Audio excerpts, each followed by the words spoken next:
बिस्मिल्लाहिर्रहमानिर्रहीम जी, अस्सलाम वालेकुम। आप देख रहे हैं मरगरा न्यूज़ और मैं हूं जुल्फ़कार शाह। सबसे पहले एक रिक्वेस्ट कि आप हमारे चैनल को सब्सक्राइब कर दें और बेल आइकन के बटन को दबा दें ताकि जो आने वाली वीडियोस हैं वो प्रॉपर टाइम पे आपको मिल सकें, और लाइक के बटन के ऊपर क्लिक कर दें और शेयर ज़रूर करें ताकि दूसरों तक भी जो हमारी वीडियोज़ हैं वो पहुंच सकें।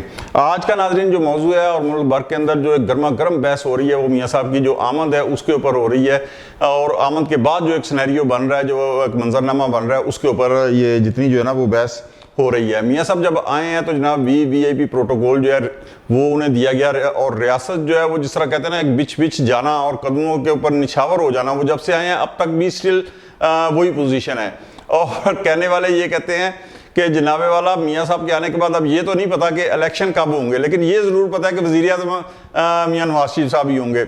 इसी सवाल को लेके वो कह रहे हैं कि आने वाले जो इलेक्शन है ये वाकई इलेक्शन होंगे या इस मरतबा फिर जो है एक सिलेक्शन होगी। इसी हवाले से आज जो है वो हम गुफ्तगू करते हैं। जो वीआईपी प्रोटोकॉल के हवाले से बात की तो जो नवाज लीग के हल्के हैं वो कह रहे हैं कि जी ठीक है, मियाँ साहब 3 टाइम के प्राइम मिनिस्टर हैं तो उनके लिए ये वीआईपी प्रोटोकॉल कोई ऐसी अजनबी बात या हैरत की बात तो नहीं है, उन्हें ये प्रोटोकॉल मिलना चाहिए।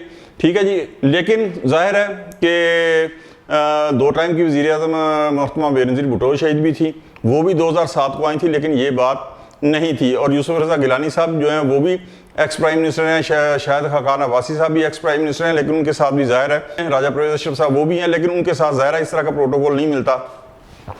तो मियाँ साहब को इस तरह का वीआईपी प्रोटोकॉल जो दिया जा रहा है, तो ये क्वेश्चन एक पुटअप हो गया है कि क्या इस दफ़ा भी जो हमारी पिछली तारीख है सियासी इलेक्शन होगा या फिर उसी तरह की जो है वो सिलेक्शन होगी। ये जब बयानात आने शुरू हुए तो फिर मुस्लिम लीग नवाज की जानिब से एक मीडिया के अंदर खबर आई कि मियाँ साहब ने दूसरी जमातों के साथ, जिसमें पीपल्स पार्टी है, मौलाना फजल रहमान है, उनके साथ राब्ते का फैसला किया है। ठीक है जी, तो अगर ये बात वाकई ठीक है और वो राब्ता करते हैं तो ये एक बहुत अच्छी बात है, लेकिन जो खबरें मिल रही हैं वो ये है कि वो राब्ता करेंगे ज़रूर।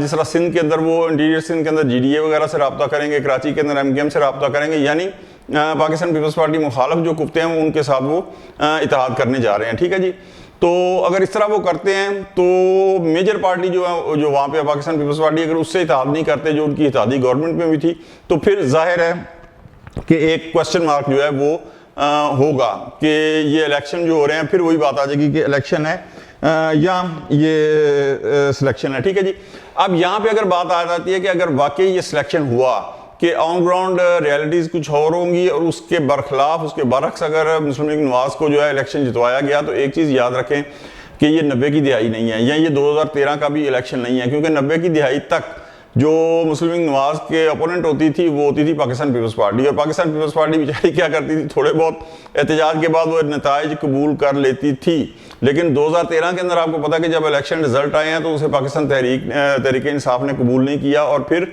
एक लॉन्ग मार्च डॉक्टर तारिक कादरी के साथ और 126 दिन का तारीख साज जो है वो एक धरना, तारीख साज मैं इसलिए कह रहा हूँ कि ज़ाहिर है इतना लंबा धरना कभी हुआ नहीं है, but in the sense of के जमहूरियत के हक में वो नहीं था। बहरहाल वो एक जमहूरियत के मुखालफ एक ये एक्ट जाता था, उसके हक में नहीं था और ना ही कोई मुल्की मफाद में था, लेकिन बहरहाल उन्होंने दिया, उन्होंने कहा ये मैं कबूल नहीं है नताइज। तो आज का जो सोशल मीडिया है तहरीक इंसाफ का, वो 2013 से 2014 से कहीं ज़्यादा मजबूत है। ठीक है जी, तो अगर आज इलेक्शन की बजाय सिलेक्शन हुए तो बहुत ज़्यादा खराबी होगी, इसलिए कि सोशल मीडिया जो है वो एक्टिव है, उनको कोई नेता कबूल नहीं करेगा। और एक और चीज़ मैं आपको बताऊँ, इसके साथ साथ एक जो और कोशिश हो रही है वो ये हो रही है कि जी तहरीक इंसाफ को बिल्कुल आप इलेक्शन से बाहर रखें।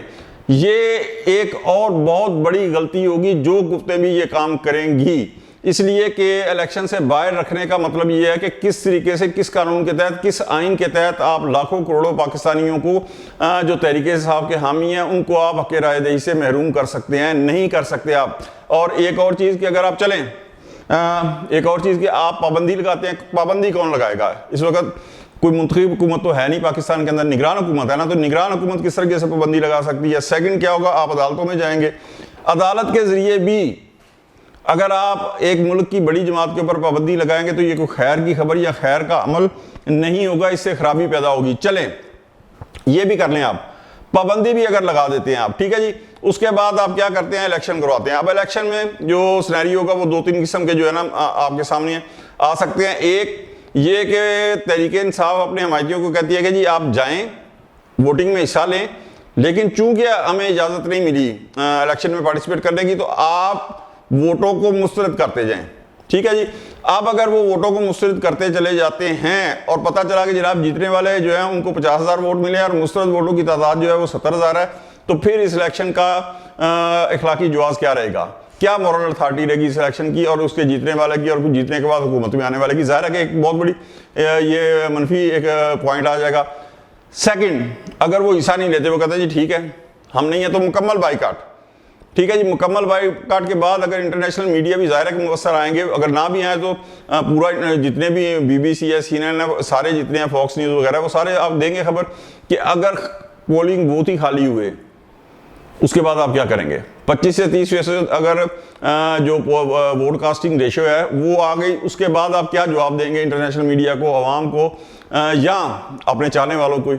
उसके बाद जो हुकूमत कायम होगी उसकी इखलाकी साख मॉरल अथॉरिटी क्या होगी। और ये भी आपको बता दूं कि जो भी मुंतखब गवर्नमेंट आती है उसकी जितनी ताकत होती है वो उसकी मॉरल अथॉरिटी के अंदर होती है। उसको अगर पीछे अवाम की ताकत नहीं है, जीरो है उसकी मॉरल अथॉरिटी।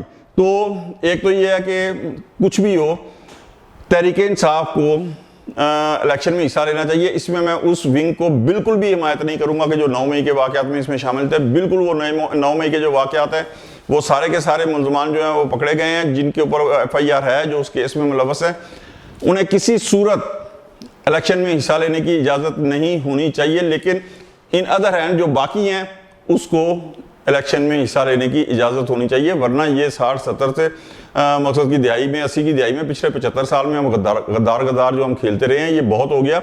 अब जो 9 मई के विक्टिम हैं जिन्होंने हिस्सा लिया वहाँ पे, जो ये जिनका दिमाग था, जो प्रैक्टिकली वहाँ पे मौजूद थे, उन्हें बिल्कुल बिल्कुल बिल्कुल भी इलेक्शन में हिस्सा लेने की इजाज़त नहीं होनी चाहिए। बल्कि इलेक्शन क्या, उन्हें सियासत में भी हिस्सा लेने की इजाज़त नहीं होनी चाहिए। But in the rest of जितनी PTI है उसे के ऊपर आप पाबंदी नहीं लगा सकते। क्यों कि जिस तरह मैंने पहले कहा कि लाखों करोड़ों जो वोटर हैं उन्हें आप हक़ राय से महरूम नहीं रख सकते। तो एक तो उनको आपको हक देना पड़ेगा और उन्हें इलेक्शन में लड़ने की इजाज़त देनी चाहिए। सेकंड, जो एक और बड़ा अहम नुकता है कि तहरीक इंसाफ गो के भी इलेक्शन कैंपेन शुरू नहीं हुई, लेकिन उसे जलसा जुलूस करने की आप इजाज़त दें। मेरा अगर आवाज़ किसी इंतजामिया तक पहुंच सकती है तो खुदा का वास्ता उसे जलसा जुलूस करने की इजाज़त दे। उसकी वजह मैं आपको एक चीज़ बताता हूं कि आज वो सोशल मीडिया जिस तरह कहा कि बहुत मजबूत है तहरीक इंसाफ का, तो वो कह रहे हैं जी हमारे तो करोड़ों फॉलोअर है, सबसे बड़ी जमात है। मैं ठीक है जी मान लिया, लेकिन मैं 2 इवेंट आपको याद दिलाता हूँ। एक, जब हमजा शहबाज शरीफ वज़ीर आला पंजाब थे तो आपको याद है मई 2022 के अंदर उन्होंने लॉन्ग मार्च किया था, इमरान खान ने ऐलान किया था। तो डॉक्टर यास्मीन राशिद के साथ चंद 200-250 अफराद थे सिर्फ रावी पुल के ऊपर, रावी रोड के ऊपर। ठीक है, उससे ज्यादा नहीं आए थे। मान लिया कि जी उसमें उन्होंने एक उज़र पेश किया जी, बड़ी सख्तियां थी, रुकावटें थी, ओके ठीक हो गया। लेकिन जब चौधरी परवेज़ इलाही साहब वज़ीर आला पंजाब थे तो इमरान खान ने अक्टूबर 2022 के अंदर जब लॉन्ग मार्च का ऐलान किया था और लिबर्टी से उन्होंने लॉन्ग मार्च, लिबर्टी चौक लाहौर से उन्होंने लॉन्ग मार्च का शुरू करना था, तो सर उस वक्त कोई रुकावट नहीं थी। तहरीक इंसाफ के लॉन्ग मार्च में धरने में कोई रुकावट नहीं थी, बल्कि जहां तहरीक इंसाफ के 50 लोग होते थे वहां 5 पुलिस की वैनें उनकी हिफाजत के लिए मौजूद होती थी। इस ज़ाहिर कोऑपरेटिव सेना रियासत उनकी थी, स्टेट उनकी थी, वज़ीर आला उनका था चौधरी परवेज़ इलाही। ठीक है जी। तो उसके बावजूद उस लॉन्ग मार्च का हाल ये हुआ था कि जब शुरू होकर लिबर्टी चौक से वो फिरोजपुर रूट पे गया है तो सर 1.5-2-2.5 हज़ार से ज़्यादा उसमें अवाम नहीं थी। हत्ता कि फिर नतीजा क्या निकला कि शदरा जाने के बाद, शदरे के बाद वो इस काबिल नहीं रहा लॉन्ग मार्च की उसे मजीद जो है आगे ले जाया जाए। मैं पहले भी एक व्लॉग में ये बात कर चुका हूँ।